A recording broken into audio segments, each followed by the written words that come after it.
மதுரை மாவட்டம் மேலூர் பகுதியைச் சேர்ந்தவர் திருமலை செல்வன்.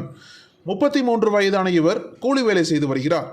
இவருக்கும் ஈரோடு மாணிக்கம்பாளையம் பகுதியைச் சேர்ந்த சுகன்யா என்ற பெண்ணுக்கும் கடந்த 8 ஆண்டுகளுக்கு முன்பு திருமணம் நடந்துள்ளது.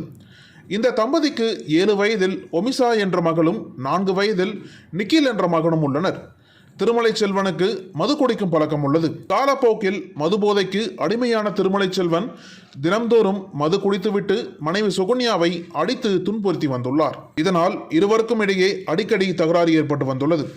இருந்த போதிலும் திருமலை செல்வன் தனது குடிப்பழக்கத்தை விடவில்லை.